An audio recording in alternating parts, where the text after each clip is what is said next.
Assalamualaikum warahmatullahi wabarakatuh. Hi everyone, my name is Nabila. Today I will be presenting about the International Monetary Fund Organization or IMF. Do you know what is the IMF? The IMF is one of the most influential international financial organizations in the world. It plays a significant role in maintaining global economic stability and helping countries overcome financial crises. In this presentation, I will explain the IMF backgrounds, objective and function, organizational structure, its role in international administration, challenges and criticism, and finally, at the end, I will explain personal opinion about the organization. First, let us look at the background of the International Monetary Fund or IMF. The International Monetary Fund, or IMF, is a multilateral financial institution established on July 22, 1944 during the Bretton Woods Conference in the United States. Initially, the IMF operated under the Bretton Woods fixed exchange rate system, where member countries' currency were linked to the US dollar, and the US dollar itself was backed by gold. However, after the collapse of the system in the 1970s, the IMF adapted to a more flexible role and shifted its focus toward macroeconomic surveillance, financial crisis management, and providing loans to countries experiencing economic difficulty under a floating exchange rate system. The IMF officially began operation in 1945 with 30 founding member countries. Today, it has expanded to 190 member countries, making it one of the largest international financial organizations in the world. Because of its role in helping countries recover from economic problems, the IMF is often referred to as the World Economic Doctor. Now, let's move on to the objective and function of the IMF. The primary objective of the IMF are to promote international monetary cooperation, maintain a stable international monetary system, prevent global economic crises similar to the Great Depression of the 1930s, and facilitate international trade by reducing exchange rate barriers. So, to achieve this objective, the IMF performed three main functions.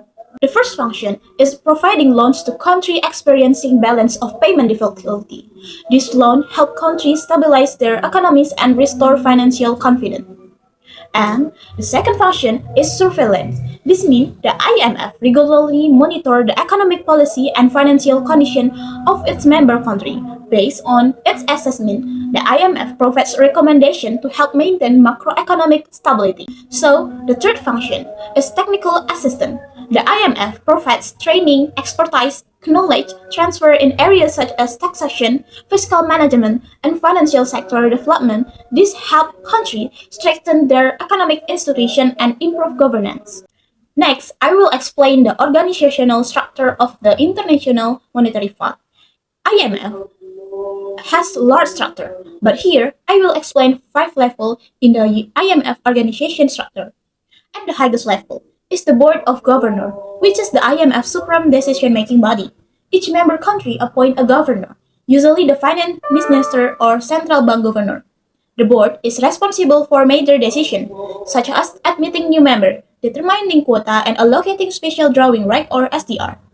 The second component is the executive board, which handle the IMF daily operation. It consists of 24 executive directors who represent member country or group of countries. Several major economies including the United States, Japan, China, Germany, France, Saudi Arabia, Russia, and the United Kingdom have the right to appoint their own executive director.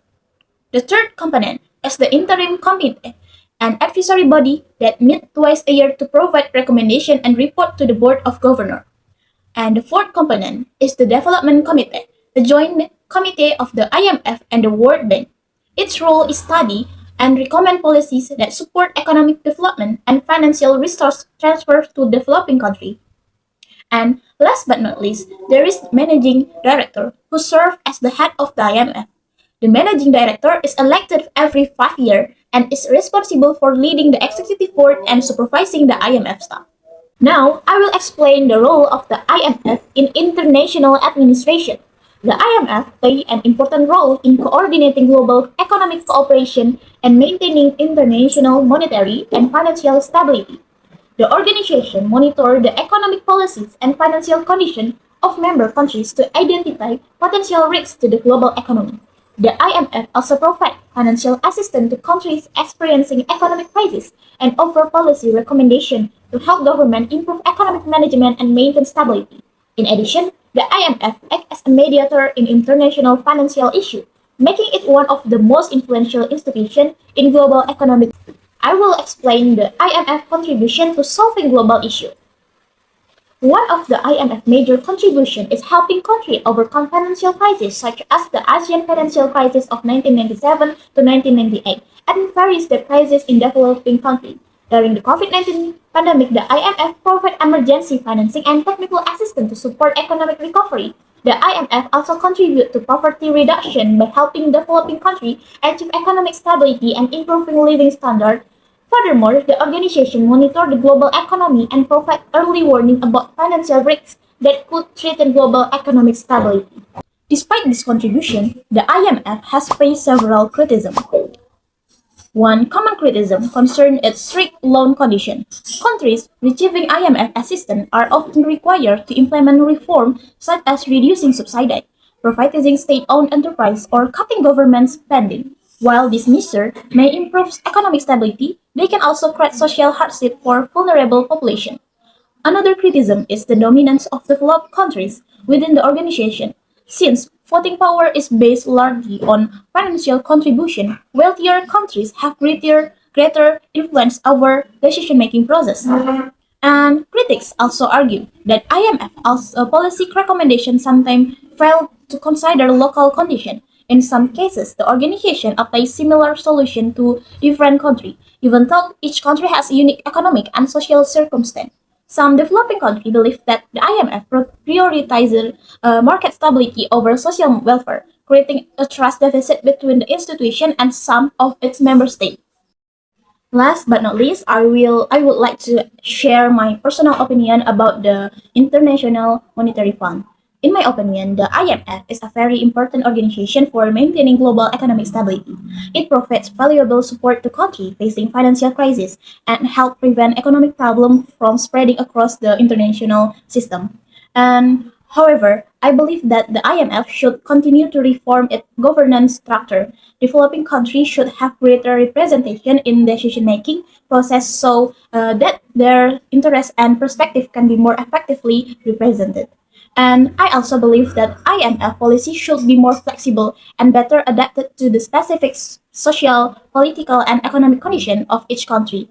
Economic stability is important, but it should be balanced with social welfare and sustainable development. And overall, the IMF remains a key actor in international governance. Its effectiveness can be further enhanced if it successfully balances economic objectives with the broader development needs of in-member countries. Thank you for watching and listening to my presentation. I hope you found my presentation is informative and useful. Have a great day and goodbye.